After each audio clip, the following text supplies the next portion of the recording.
समणो वंदिवु जावणी जाय निस्सियाय मथ्थेन वंदामि इच्छकार सूराय सुख तप शरीर निराबाद सुख संजन जात्रा निर्वो अछोजी स्वामी साता छेजी देव गुरु प्रसाद। हाँ, भात पानी नो लाभ देजोजी इच्छामी खमा समणो वंदिवु जावणी जाय निस्सियाय मथ्थेन वंदामि इच्छा कारण संधि स भगवान अभूठ्यो अभ्यंतरम खामेवु रायम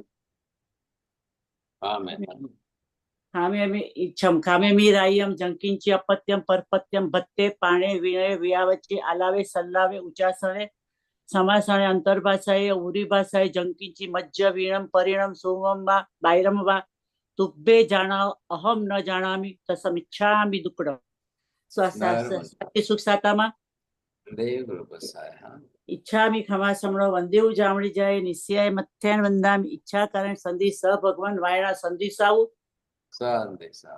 इच्छम इच्छामि खमा समणो वंदेव जामणी जाय निस्याय मथ्थेन वंदामि इच्छा कारण संधि स भगवान वायणा लेसु ले जो। हाँ, इच्छम इच्छामि खमा समणो वंदेव जामणी जाय निस्याय मथ्थेन वंदामि इच्छकारी भगवान पसाई करी वायणा प्रसार करावसो जी। नमो रियंताणम नमो सिद्धाणम नमो आयरियाणम नमो वज्रायणम नमो लोए सवसागुम एसो पंच नमोकारो सवपवपणासनं मंगलाणं च सव्येसिं परमं हवै मंगलम् जय जगजीव जोड़ी वियाणो जगगुरु जगानंद जगनाहो जगबंधु जय जगप्रिया महोभयम् जय सुयाण बभव तीर्थयराणम् अपचिमो जय गुरुलोकाणं जय महपा महावीर सर्वारिष्ट प्रणाशाय सर्वाभिष्टार्थदायिने सर्वलब्धि निधानाय श्री गौतम स्वामिने नमः। श्री सुधर्म स्वामिने नमः। अज्ञानतिमिरान्धनं ज्ञानाञ्जनशलाकया नेत्रमुन्मीलितं येन तस्मै श्री गुरवे नमः। धर्म लाभ बहुत बहुत आशीर्वाद भाग्यशाली उगय श्री धमकार सिम बोर सिम साठ बोर सिम सुरगे बोर मट्टे सिम बचकाय उगय श्री चव्यम प्यारम तिम प्यारो संस्था कर्मचरम सबस्वनैन आयम बिलम पचकाय विगव सरम देवालयम ज्ञात सुखित तुर्जुवार्त्यम सवस एकाष्टम व्याष्टम पचकाय देवियम प्यारो संगम सागरन आउटन पसान गुरु उठन वारितम सबस्वदैगणम पानस लेवेन आलेन च बहुलेन वास ससित्यन वासित्यन वो सिरे वो सिरे। आज 17 मार्च को रविवार के दिन तीसरी क्लास इस समय जैना की तरफ से चलाई जा रही आगम वाचना है। इसके अंदर भगवती सूत्र की आगम वाचना में हम नमो सिद्धाणम का अर्थ सिद्ध स्वरूप देख रहे हैं। कल जैसे कि हमने अलग अलग व्याख्याएं की है, different types of the definitions which is according to the grammatical and the epistemology. Grammatical definition के अंदर सिद्ध शब्द की रचना कैसे, सिद्ध शब्द बना कैसे है, इस शब्द की व्युत्पत्ति जो हुई है, जिस तरह से हुई है, बना है, उसमें अलग अलग अर्थ करके सिद्ध शब्द को बनाया और इससे सिद्धों का स्वरूप हमें ये ख्याल आता है। अब थोड़ा सा आप विचार कर लीजिए, नमोत्थुणम शब्द स्तोत्र जो है सूत्र के रूप में सबको आता है और नमोत्थुणम के अंदर भी सिद्धों का ही स्वरूप वर्णन किया गया है। पहले अरिहंत परमात्मा का वर्णन करके लास्ट के अंदर आते आते शिव, मयल, मरुअ, मणंत, मखय, मवावह, मपुनरावृत्ति, सिद्धि गई नामधेयम ठाणम संपत्तानम। ये 8 एडजेक्टिव दे करके बरोबर सिद्धों का ही स्वरूप इसमें वर्णन किया गया है। वो भी इसी तरह से हम व्याख्या में समझ लेते हैं। ये जो आपने देखा कि लोकांत भाग में जहां जहां जो भी आत्मा जिस तरह से सिद्ध स्वरूप में पधारे,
सर्वप्रथम पहला एडजेक्टिव जो स्पेशली दिया है वो शिव, मतलब जो आत्मा मुक्त हो गई वो जगत के समस्त जीवों के कल्याण के लिए कल्याणकारी आत्मा है। ये जो वर्णन विशेष रूप से किया गया है, तो इससे ख्याल आ जाएगा कि कैसे आखिर जो है वो जगत के जीवों के कल्याण के लिए।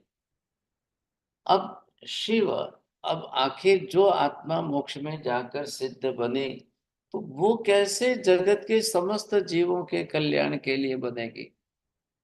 तो एक आत्मा के मोक्ष में जाने से दूसरी आत्मा का निगोद में से बाहर निकलना, यही उसका पहला कल्याण।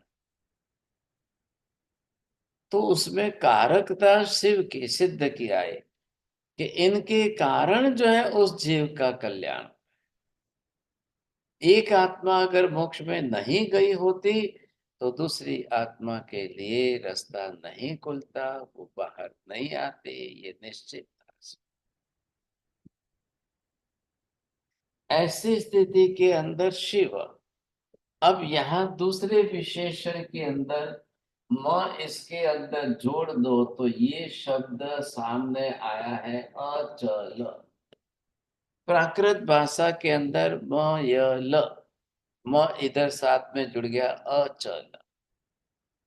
एक बार जो आत्मा यहाँ पर जिस क्षेत्र में पहुंच गई है, अब वो परमानेंट वहां पर अचल रहती है, स्थिर रहती है। इनको यहाँ से यहाँ नहीं जाना है, इनको यहाँ से यहाँ नहीं जाना है, किसी को स्थान बदलना ही नहीं है। अब आपको ये देख लीजिए, जैसे मैंने आपको 2 स्थान बता दिए, ये 2 आत्माएं पहुंची।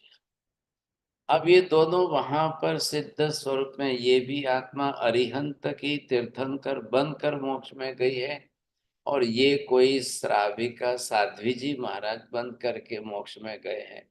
अब वहां तो भेद नहीं है, यहां थे तब भेद जरूर था। यहाँ थे तब आप इनको आर्यन कहते थे, यहाँ पर इनको साध्वी जी कहते थे। अब वहां जाने के बाद दोनों आत्मा एक समान है। अब अचल, ये इनका स्थान अचल हो गया। एक बार वहां जाकर जो सिद्ध हो गए, अनंत अनंत अनंत काल में वो अपने स्थान पर यहीं पर रुकेंगे। ये कल बदल करके आप ये सोचो कि नहीं नहीं ये इनके पास आ जाए, ये आ गए और ये मिल गए, वो यहाँ से यहाँ आ गए, नहीं मुझे ये कॉर्नर पसंद नहीं है मैं यहाँ जाऊँ, ऐसा कुछ भी नहीं होता है। क्यों नहीं होता है? अब वहां राग द्वेष तो है नहीं। अब किसी को पसंद नापसंद का तो कोई प्रश्न ही खड़ा नहीं होता है। किसी को किसी प्रकार के कोई प्रश्न उपस्थित ही नहीं होता है। ये पसंद है कि ये नापसंद है, कि ये पसंद नहीं है कि ये पसंद है, कि ऐसा कोई विषय ही बीच में नहीं आ रहा है। तो एक बार वहां जाने के बाद अब वो परमानेंट वहां पर अचल हो। अचल का ये मैंने क्यों बताया, ये आकाश प्रदेश है। अब जो जिस आकाश प्रदेश में जहां से गया है वो वहां पर पहुंच करके सिद्ध हुए हैं।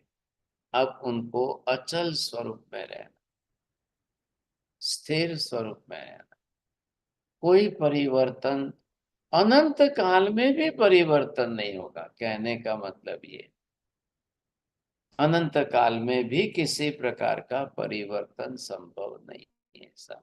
ये विशेषता वहां की बनी है सब। तो ऐसी स्थिति के अंदर सबके लिए एक ही नियम, सबके लिए ये आत्माएं जो भी कोई हो, ये आत्मा जो भी कोई हो, आप इनको देखिए समझेंगे। अब ये अपनी तरफ से ये गए हैं, ये अपनी तरफ से वहां पर, ये खड़ी मुद्रा में है, कायोसर्ग ध्यान में है, ये सोते हुए शवासन की मुद्रा में है, ये पद्मासन में बैठे हैं। तो ये अपनी तरफ से कहाँ से गए हैं? ये पार्श्वनाथ भगवान जो शिखर जी पर पार्श्वनाथ की टोक से वहां से गए हैं।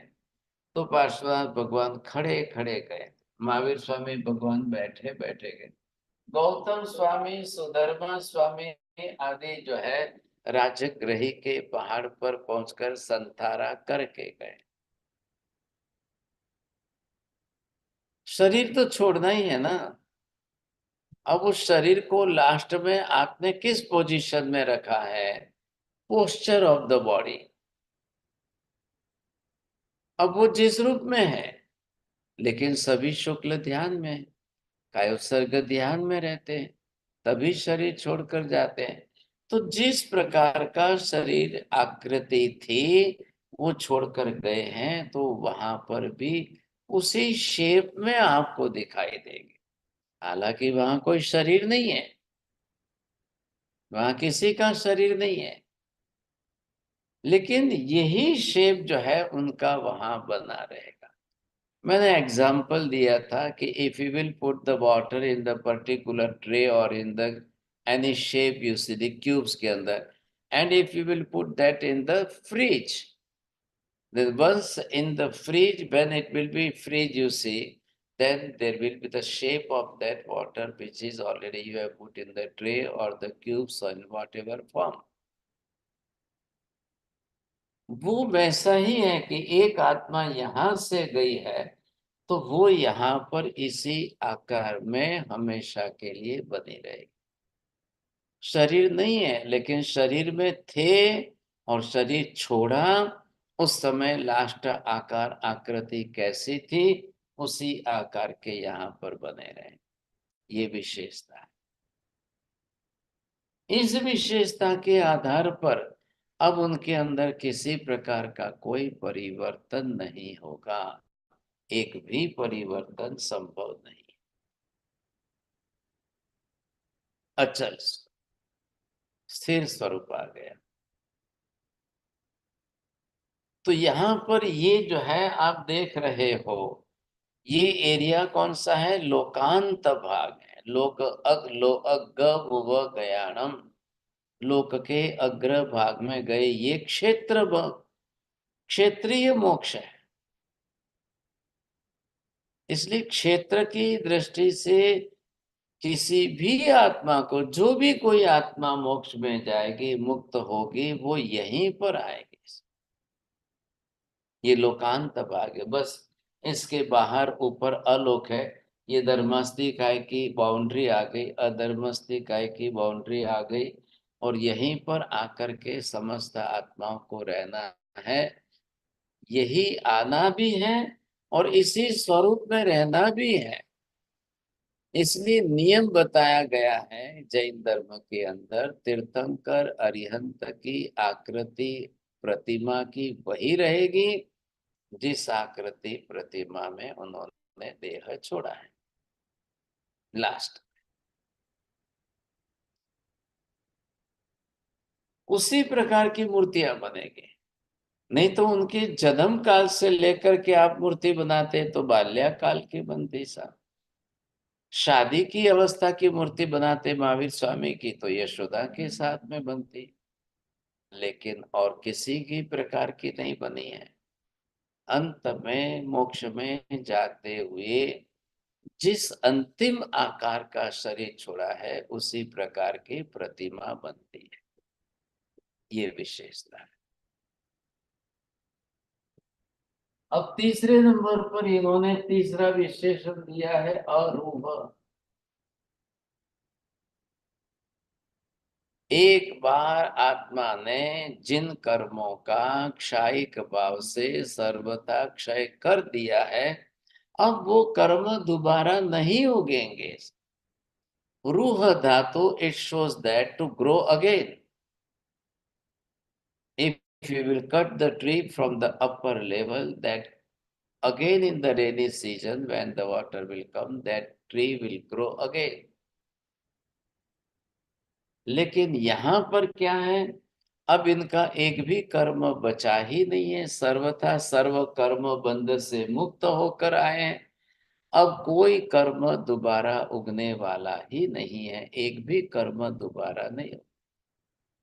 और शिव मयल मरु, जो अब नमोत्थरम के अंदर सभी बोलते हो, रोज बोलते हो। तो पहले जो 35 विशेषण थे वो अरिहंत के थे, अब उसके बाद में सिद्ध स्वरूप सामने आ रहा है।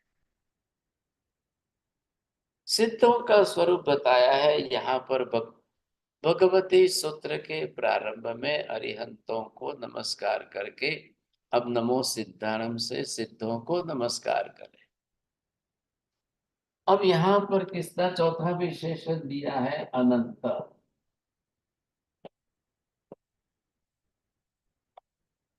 अब यहाँ पर काल की दृष्टि से अनंत मतलब ये यहाँ पहुंच करके सिद्ध बन गए, इसका कभी अंत नहीं आएगा। अब इनका वापस दोबारा अंत नहीं होगा सर। अंत होना मतलब क्या है, आज सिद्ध है तो कल संसारी बन जाएंगे, नहीं बनेंगे, अब दोबारा कभी नहीं। ऐसा अनंत होना उन्होंने प्राप्त कर लिया है। तो एक बार आने से शुरुआत हुई, शादी प्रारंभ हुआ, लेकिन अब भविष्य के अनंत अनंत अनंत काल तक भी उनको सिद्ध स्वरूप में ऐसा ही रहना है। दोबारा संसार में नहीं जाएंगे, फिर से उनका जन्म नहीं होगा, बिल्कुल नहीं। ये विशेषता है यहाँ पर। अब आइए आगे, यहाँ पर ये कह रहे अक्षय अक्षय स्वरूप।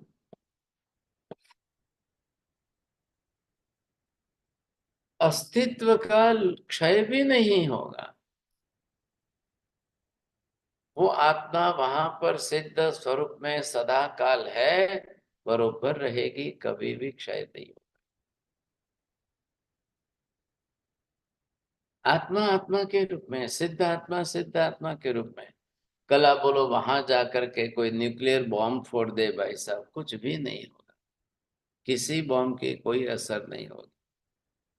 आप कितने अर्थक्वेक यहाँ पर होंगे, वो यहाँ हमारी धरती पर है, वहां कोई अर्थक्वेक की इफेक्ट नहीं है, वहां कुछ भी नहीं है, ना कोई आग लगने का सवाल है, ना कोई इनके क्षय होने का, सर्वथा नष्ट होने का वगैरह किसी बात का कोई प्रश्न ही नहीं है। बिल्कुल।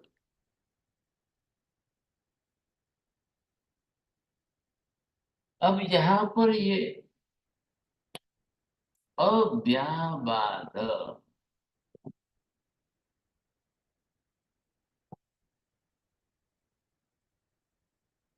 प्रत्येक सिद्ध वहां पर अव्याबाद है, किसी की कोई बाधा उनको बीच में बाधक बनती नहीं है, किसी की भी कोई भी बाधा उनको बाधक नहीं बनती। ऐसे अव्याबाद स्वरूप में है प्रत्येक सिद्ध। चाहे जो भी कोई हो, जिस किसी भी प्रकार की आत्माएं हो, वो सब सिद्ध स्वरूप में अव्यापार। किसी आत्मा को एक से दूसरे की कोई बाधा नहीं। आप इधर देखिए ध्यान से, एक आत्मा मोक्ष में गए हैं, यहां से दूसरी आत्मा आ रही है, उनको भी वहां इसी स्वरूप में रहना है ऐसा। तो एक से दूसरे को कोई बाधा नहीं हो रही है। ये यहाँ पर आपको लगता है संथाना करके सो करके गए हैं, अब उसी जगह से कल दूसरे कोई बैठ करके जाए, ये यहाँ पर आकर के यहाँ पर जो है इसी तरह से रहेंगे, इससे उनको कोई बाधा नहीं हो। हमारा शरीर है, वहां शरीर नहीं है। एक दूसरे को बाधा पहुंचाना, पीड़ा होना, तकलीफ, एक से दूसरे को तकलीफ होना, ऐसा वहां कुछ भी नहीं हो। बहुत बड़ी विशेषता है वहां पर ये जो है। अब मक्खय पुनरावृत्ति, ये जो है शब्द अपुनरावृत्ति है।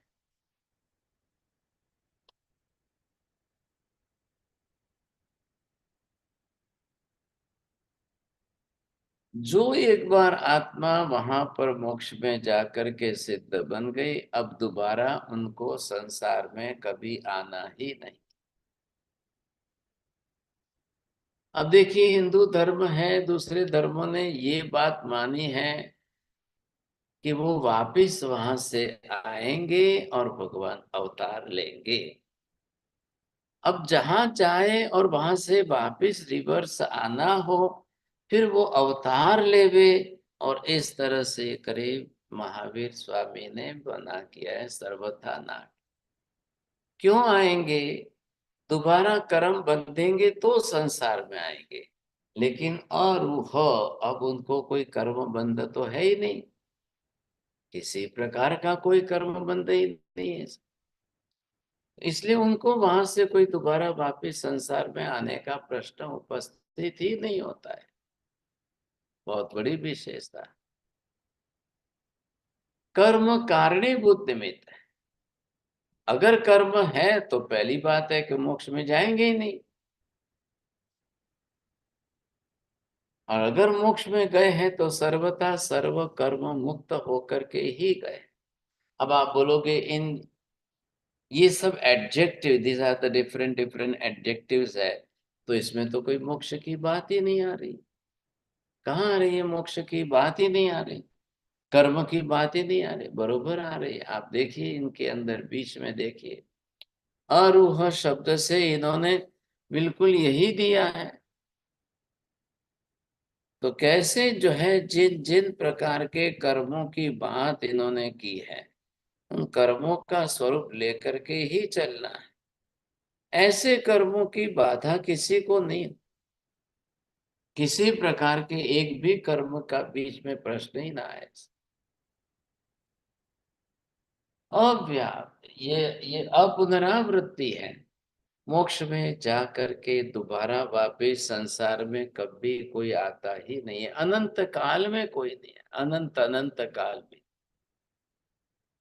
आप कहते हैं ना भाई, हिंदू धर्म और जैन धर्म सब एक ही है, सब हिंदू धर्म जैन धर्म एक ही है, एक ही है। ऐसा नहीं है। फंडामेंटल बेसिक प्रिंसिपल सर्वथा भिन्न है। हिंदू धर्म में ये मान्यता है कि ईश्वर वापिस आएंगे और वो अवतार लेंगे, अवतार का रूप लेंगे, समझे कि नहीं? महावीर स्वामी ने ना कहा है कोई वापिस कभी आता ही नहीं, संभव नहीं है, बिल्कुल पॉसिबल नहीं।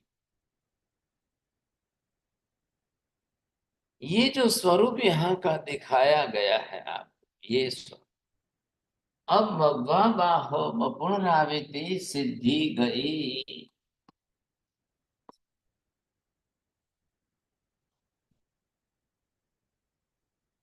ये सिद्धि गई नामधेयम ठाणम संपत्ताणम। यहाँ पर आने के बाद ही कोई आत्मा सिद्ध बनेंगे, बिल्कुल यहाँ आएंगे तो ही सिद्ध बनेंगे, नहीं तो नहीं। इस सिद्धि गति को प्राप्त किए हुए, ठाणम संपत्तानम, स्थान को प्राप्त किए।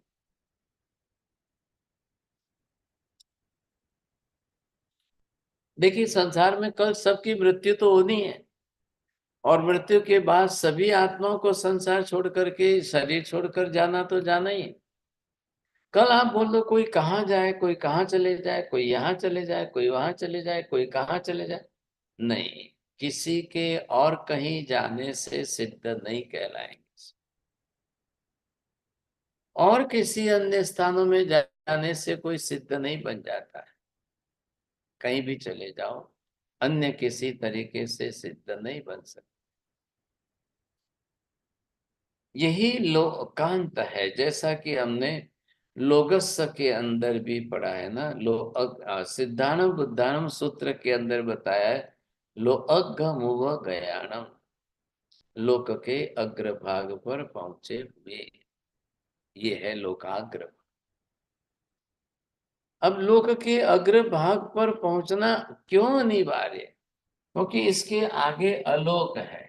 ये आगे का भाग जो आएगा ऊपर का अलोक है, और यहाँ पर कोई गति करने के लिए धर्मास्तिकाय का साधन ही नहीं है। तो यहाँ ये लोक की बाउंड्री आ गई। अब इसमें कोई आगे गति कर नहीं सकते हैं, कोई जा ही नहीं सकते, कोई प्रश्न ही नहीं आता किसी का नहीं।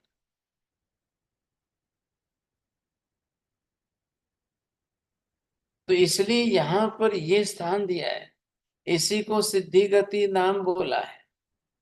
अब सिद्धि शब्द की डेफिनेशन हमने कल समझी थी, ग्रामेटिकल डेफिनेशन थी, एपिस्टेमोलॉजिकल डेफिनेशन थी। आज उसी सिद्ध का स्वरूप समझ रहे। अब लास्ट में कल भी आपने सुना था कि भाई हाँ, सिद्ध बनने का अपना जो एम था, वो जिन्होंने सिद्ध कर लिया है, पूरी तरह से साध लिया है। सिद्ध बनने का जो अपना एम था, उद्देश्य था, वो पूरा कर लिया है, सिद्ध बन चुके हैं। अब कोई प्रश्न नहीं आ रहा है, अब कोई प्रश्न बीच में ही नहीं। ऐसी सिद्धता की कक्षा जिसने प्राप्त कर ली, अब प्रश्न कहाँ बीच में रहा सब? लेकिन ठाणम संपत्ताणम, उस स्थान को प्राप्त होना तो पड़ेगा, करना तो पड़ेगा, यहाँ तक पहुंचना तो पड़ेगा अनिवार्य रूप से। तो ऐसी कक्षा में जो आत्मा पहुंच गई, अब आठों विशेषणों का अर्थ लगाइए, जो नमुत्थुण में सभी आप रोज बोलते हो। बोलेंगे वीणा बहन जी? बोलो।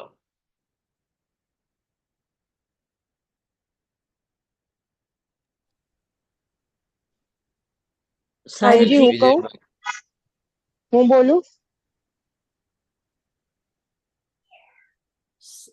साहेब जी, आपने बताया कि जो सिद्ध हो गए हैं सिद्ध गति में, उसका 8 विशेषण बताया है। वो शिव हो गए हैं, अचल है, अरूह है, अनंत अनंत अनंता है, अक्षय है, अव्याबाद है, अपुनरावृत्ति और सिद्ध गति को प्राप्त किए हैं।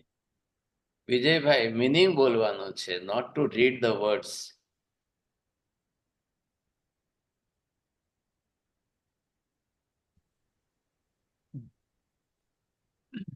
जी साहब जी, अचल, should I start with one? साहब जी रिपीट करना है या?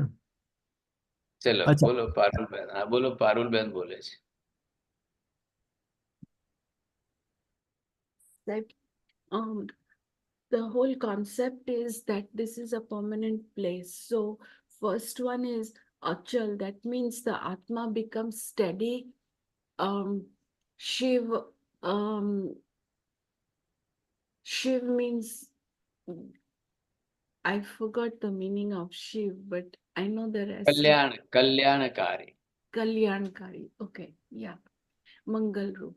So second one is achal. Achal means the atma is stable and steady, and it will never go anywhere. It will stay in that permanent place, right? The position that it was in. So if it is in the laying down position, so that atma will remain in the laying down position. If the atma is in the standing position, then it will be in that standing position.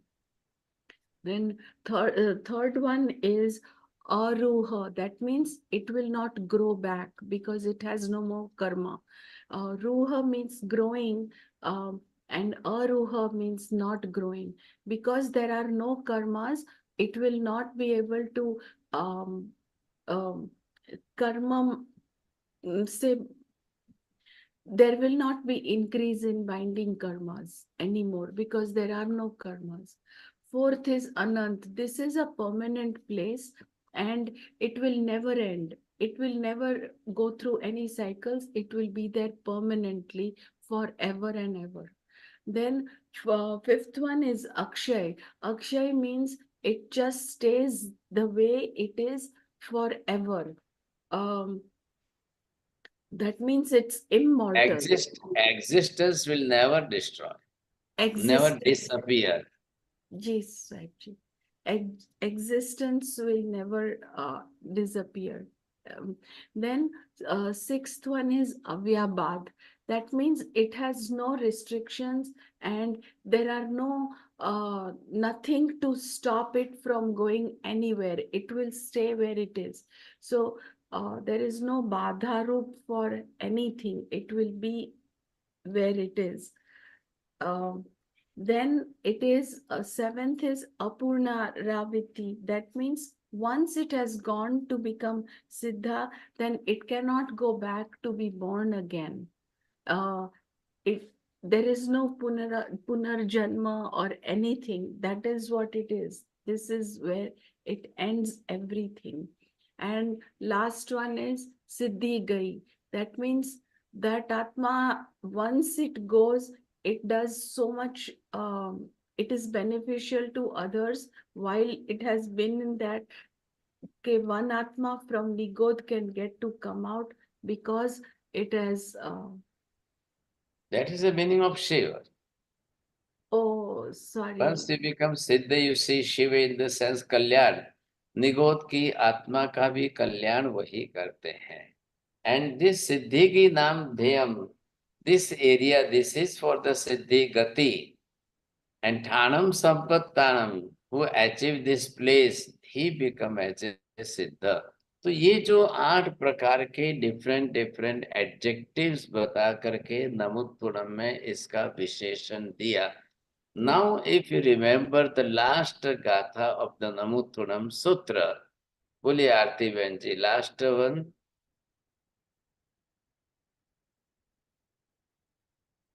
जे अय्या सिद्धा. Do you remember?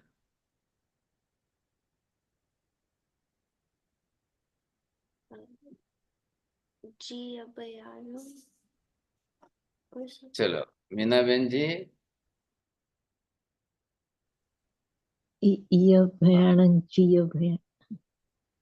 No, after that. Devji, Stanakwasi, that is the last one. अच्छा, चलो, Namo sorry. Jihanam Jiya Bhayanam. That is the. चलो, ठीक है, very good, चलो. हाँ, बोलो, नरेंद्र भाई. सिद्ध जेय भविष्यन्ति नागे काले संप्रिय वर्तमान सवे तेण वंदामि. अब ऐसे फटफट बोलोगे तो क्या समझेंगे लोग. जे अय्या सिद्धा, जे भविष्यन्ति नागे काले संप्रिय वर्तमान सवेति तेण वंदामि.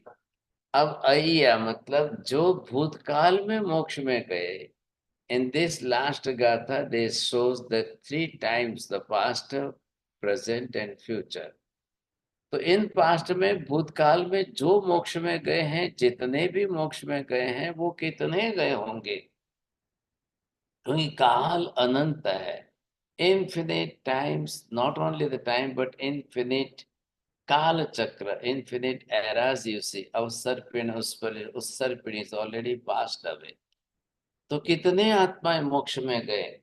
तो इससे आपको यहाँ पर ये ख्याल आएगा, इधर देखिए, अब यहाँ से एक गए, कल दूसरे जाए, कल तीसरे जाए, कल चौथे जाए, but there will be no बाधा from one to another person. किसी को किसी प्रकार की बाधा नहीं होगी। ये मैंने आपको यहाँ बताया एक जगह पर। तो एक जगह पर कितने सिद्ध हो जाएंगे, ऐसा यहाँ पर स्वरूप बताया गया है। जे अया सिद्धा in the past time, in infinite past time, इतने इन्फिनिट आत्माएं मोक्ष में गए हैं और एरिया इतना ही है, यही रहना है।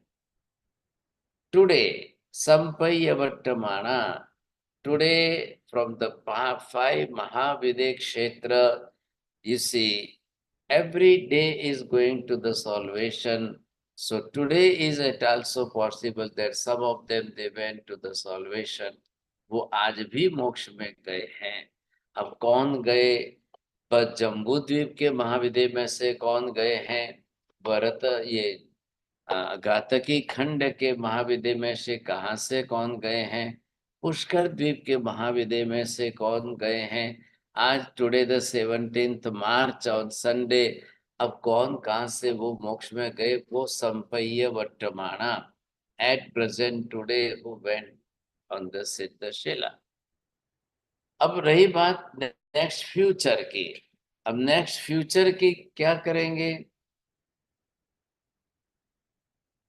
अभी तक वही नहीं चालू। नेक्स्ट फ्यूचर के अंदर कौन जाएगा, कब जाएंगे, सोचिए समझेंगे। तो ऐसी स्थिति के अंदर तो भविष्य में भी कितने जाएंगे, क्योंकि वो भी काल अनंत है।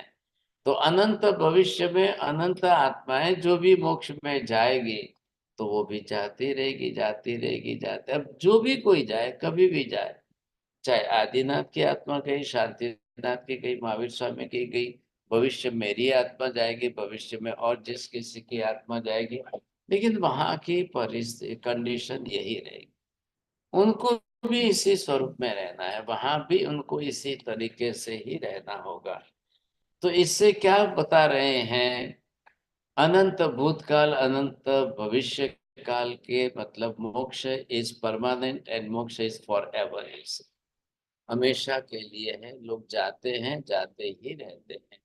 ये मार्ग कभी बंद होता ही नहीं है, रुकता ही नहीं, नेवर स्टॉप।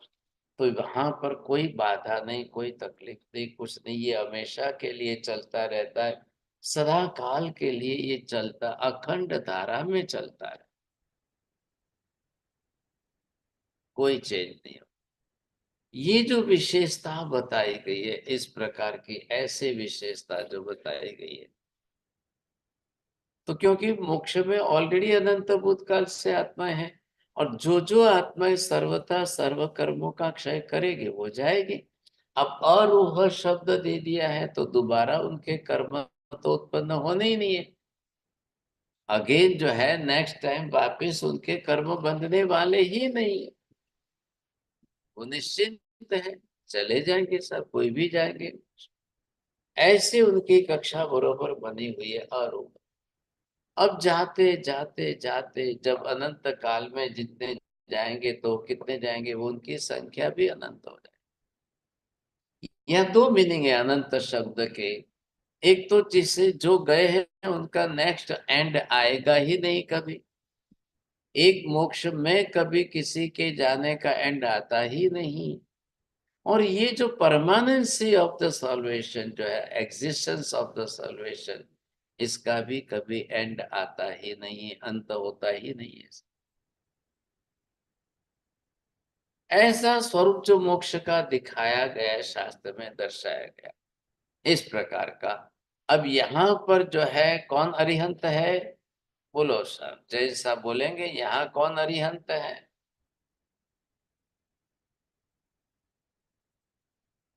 महाराज साहब अरिहंत कोई नहीं है, वो तो सिद्ध है ना, इसलिए। बोलिए चोड़िया जी, यहाँ कौन अरिहंत है। नहीं महाराज, यहाँ तो सब सिद्ध आत्मा हो गई है अब। अब यहाँ अरिहंत स्वरूप में कोई नहीं है, तीर्थंकर स्वरूप में कोई नहीं है, अब साधु स्वरूप में कोई नहीं है, साध्वी जी स्वरूप में कोई नहीं है, कोई किसी तरीके से किसी स्वरूप में नहीं है। वो सब कहाँ थे? यहाँ थे संसार में। इसलिए हम आप यहाँ पहचान कराओ साहब। अरिहंत महावीर स्वामी जो मोक्ष में गए वो, अब वहां तो महावीर स्वामी नाम भी नहीं है, इसलिए सबको नमो सिद्धानम, सबको सिद्ध कह करके ही नमस्कार करना है। एक छोटा सा पद लिया है नवकार के अंदर, सेकंड पद। अब गिनती करो आरती में कितने अक्षर है?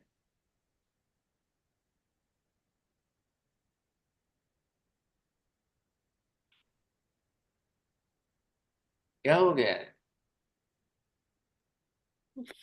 5. बस only 5 words, 5 words are there. जब 5 अक्षर उसके अंदर है और आप नमो सिद्धारम बोलो तो एक साथ में अनंत सिद्ध भगवंतों को नमस्कार होता है। अब नमस्कार तो होता है, नमो सिद्धारम बोलते हैं, लेकिन ये मीनिंग हमको ध्यान में आना चाहिए।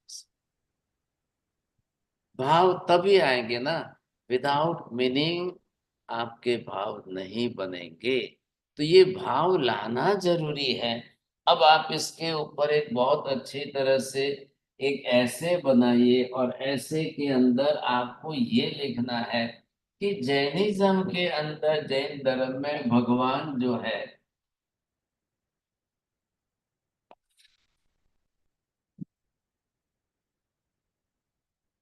अब जैन धर्म के अंदर भगवान में 2 आ गए ना। एक तो जो है वो अरिहंत है,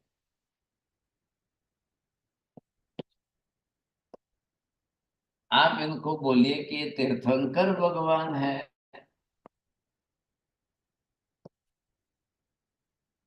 और दूसरी ये बोलिए आप कि ये इनको सिद्ध भगवान।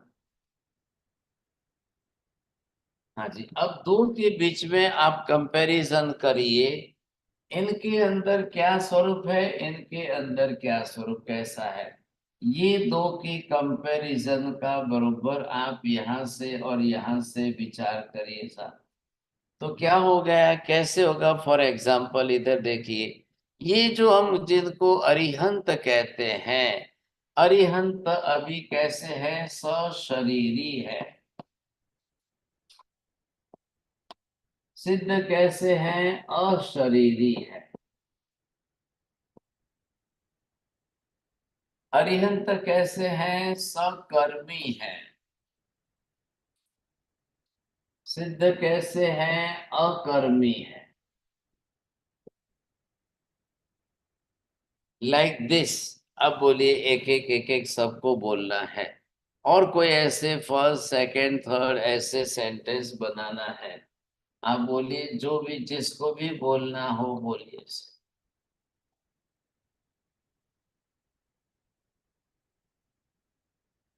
चलिए बोलिए, सीमा बहन जी बोलो।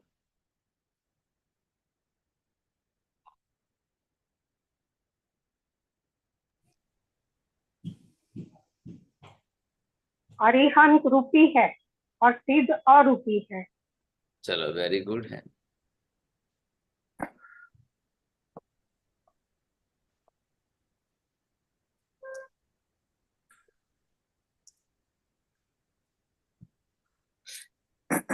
સાહેબ હું બોલું. ચાર બોલો। હરિયન ભગવંતે 4 ગાતિ કર્મનો નાશ કર્યો છે, જ્યારે સિદ્ધ ભગવંતે 8 કર્મનો નાશ કર્યો છે. बहुत सरस काका, તમને આજે પહેલું પ્રાઇઝ આવ્યો હા। થેન્ક યુ ભાઈ.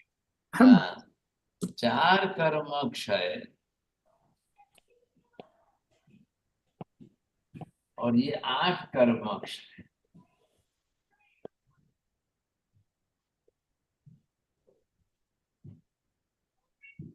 બોલો વિજયભાઈ, બોલો જલ્દી, બોલવાનું છે। साहब जी, अंत और अनंत हो सकता है? अरिहंत का अंत होता है, और सिद्ध का अनंत होता है। ठीक है, चलो सेट करो।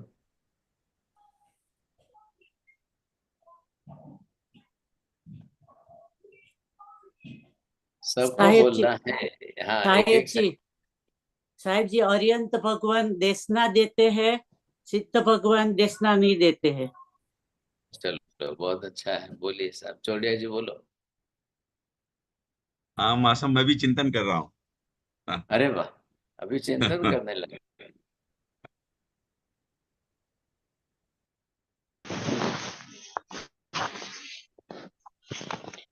बोलिए नरेंद्र जी, हाँ बोलिए। अरिहंत भगवान गंदी है, रसी है, सिद्ध भगवान अगंधी है, अरसी है। बोलो माँ जी।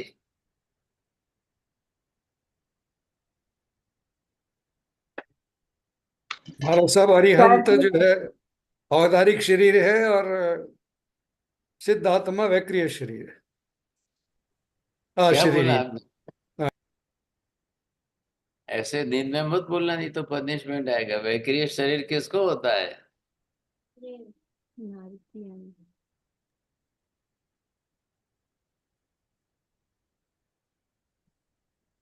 આરતી બેન સૌથી લાસ્ટમાં બોલશો એમ? અરિહંત ભગવાનના 12 ગુણ છે અને સિદ્ધ ભગવાનના 8 ગુણ છે. चलो वेरी गुड, आपका भी प्राइज आ रहा है, ये देखिए।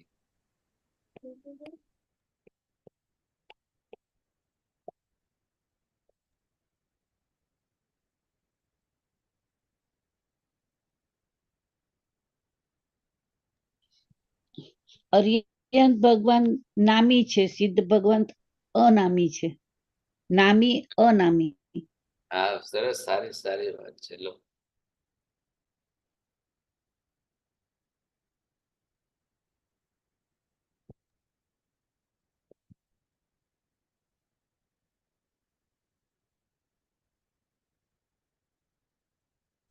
साहब जी, क्षेत्र का डिफरेंस हो सकता है, क्षेत्र आप और बिल्कुल बरोबर है, बोलिए।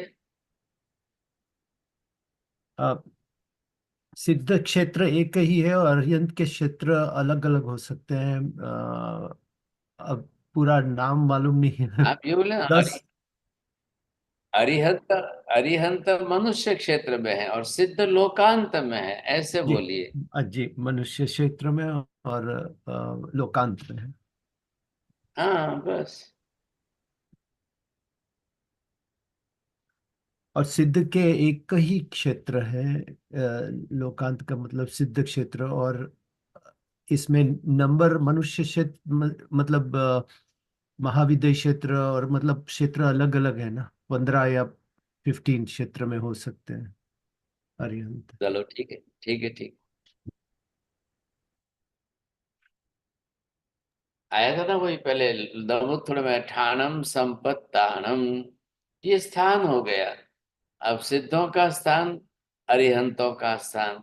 अरिहंतों का स्थान भी फिक्स है 15 कर्म भूमि, सिद्धों का स्थान लोकांत में फिक्स है। साहिब जी मैं बोलूं, अरिहंत भगवान संसारी अवस्था में है और सिद्ध भगवान मुक्त अवस्था में है. बहुत अच्छा है, चलिए सर, वेरी गुड। अरिहंत भगवान की देशना होती है और सिद्ध भगवान की देशना नहीं होती है।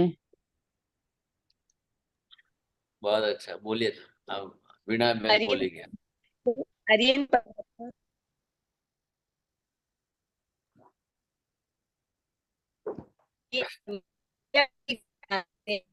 कर्म रहित है,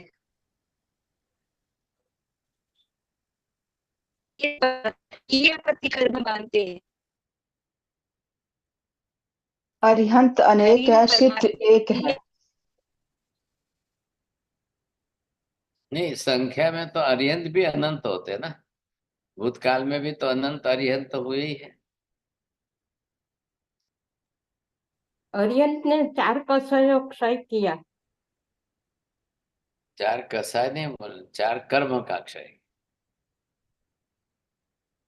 नहीं, जीता. 4 कषायों को जीता.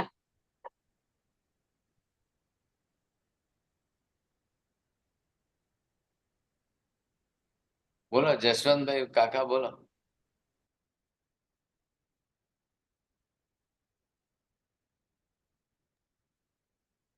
जसवंत भाई अनम्यूट कीजिए। Thank you. અરિહંત ભગવાનના 8 પ્રતિહાર્ય હોય છે અને સિદ્ધ ભગવાનને પ્રતિહાર્ય નથી હોતા. हाँ बहुत सरस। पहले अष्ट प्रातिहार्य, अरिहंत भगवान के अष्ट प्रातिहार्य।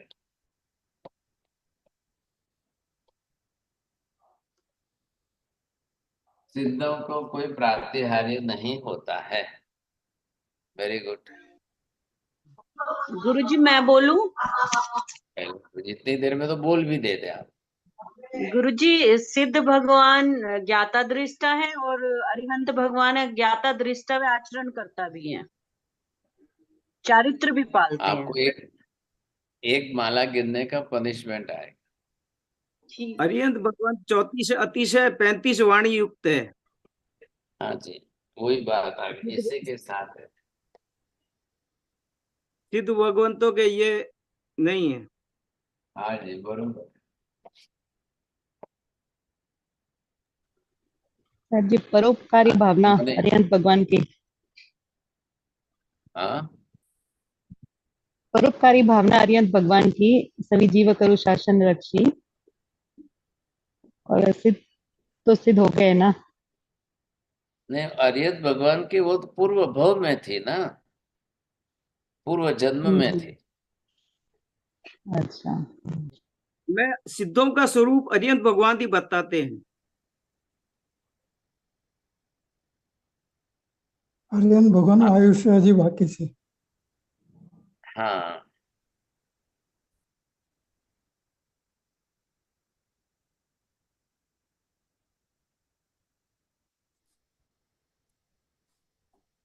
साहिब जी अरिहंत भगवान तीर्थ की स्थापना करते हैं।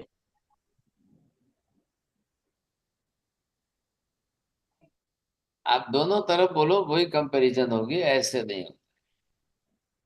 चलो कोशिश करो सबको, विजय भाई सबको एक होमवर्क दीजिए। जैसे मैंने पहले अरिहंत शब्द के अंदर होमवर्क दिया था, तो कंपैरिजन खाली 10-20 पॉइंट जो है ना, इस तरह से अरिहंत और सिद्ध के बीच में कंपैरिजन करते हुए 2-2, 10, 20-20 पॉइंट लिखो आप, 1 आयुष पेज। और अभी आयुष ये कर आकार आकार निराकार होता है गुरुदेव। आयुष कर आकार और અરિહંત निराકાર। ભગવાન ને જ્ઞાન દર્શન ચારિત્ર તરફ હોય, જ્યારે સિદ્ધ ભગવાન ને જ્ઞાન દર્શન નો ઉપયોગ હોય। ऐसा मत बोलो, एक माला गिनना पनिशमेंट आता। अरिहंत को सिद्ध को, क्योंकि अरिहंत को भी केवल ज्ञान केवल दर्शन हो गया है, घाती कर्म क्षय हो गए, अंतराय कर्म क्षय हो गए, तो ज्ञाता दृष्टा भी है, कर्ता भोक्ता भी है, सिद्ध के भी है, दोनों के समान है। आप ये बोलिए अरिहंत आधे सिद्ध है और सिद्ध पूर्ण सिद्ध है, ये बैठेगा फर्क है।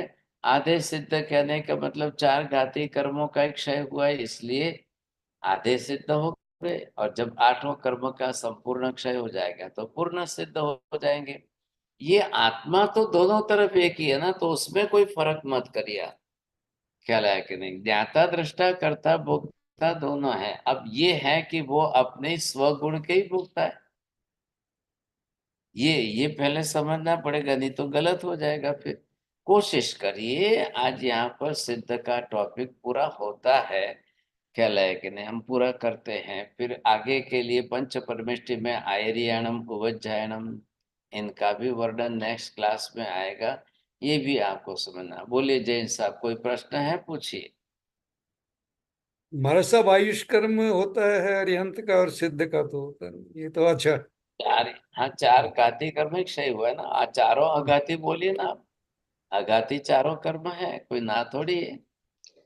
बोलिए मीना बहन जी। अरिहंत भगवान गतिशील है and सिद्ध भगवान has already reached the हाँ, there is right, no more गति। अरिहंत भगवान की आत्मा जो है, यहाँ से जब मोक्ष में जाएंगे तब गति करेंगे, और सिद्धों को अब किसी को कोई गति करना ही नहीं है, वो स्टेबल। आप सभी जो है लिखेंगे, मैक्सिमम पॉइंट्स जितना भी आता है। विजय भाई પછી प्राइज મોકલાવી देजो બધાને। नमो अरिहंताणम। हाँ, अच्छा है किसी का क्वेश्चन? नमो साहेब जी, अरिहंताणम। आपने कल बोला था ना, सिद्ध यहाँ पे होंगे या वहां पे जाने के बाद कहलाएंगे? थोड़ा क्लैरिफिकेशन। हाँ, पूछो पूछो, बोलो चौरडिया जी, बोलिए, कौन यहाँ सिद्ध होंगे कि वहां जाके सिद्ध बनेंगे? महाराज जी, आकार और निराकार हो सकता है? अभी वहां पर जो है ना, वो प्रश्न नहीं आ रहा ना, जो देह का आकार छोड़ के गए वहां पर भी वही है। तो बात यह है कि मोक्ष पहले यहाँ कर्मों का क्षय हो जाएगा, फिर वहां जाकर सिद्ध बन जाएंगे। नमो हरियंताणम, नमो सिद्धाणम, नमो हरियाणम, नमो वज्रायणम, नमो लोहे सब्बसा एषु पंच नमुकारो सब्ब पापप्रणाशनम् मंगलानं च सभ्येसिं परमं हवै मंगलम्। मंगलम भगवान वीरो मंगलम गौतम प्रभु मंगलम स्थूलिभद्राद्या जैन धर्मोस्तु मंगलम। चत्तारि मंगलम अरिहंता मंगलम सिद्धा मंगलम साहु मंगलम केवली पन्नतो धम्मो मंगलम। चत्तारि लोकोत्तम अरिहंता लोकोत्तम सिद्धा लोकोत्तम साहु लोकोत्तम केवले पन्नतो धम्मो लोकोत्तम। चत्तारि शरणं प्रव्रजामि अरिहन्ते शरणं प्रव्रजामि सिद्धे शरणं प्रव्रजामि साहु शरणं प्रव्रजामि केवले पन्नतं धम्मं शरणं प्रव्रजामि। सर्वमङ्गलमाङ्गल्यं सर्वकल्याणकारणं प्रधानं सर्वधर्माणां जय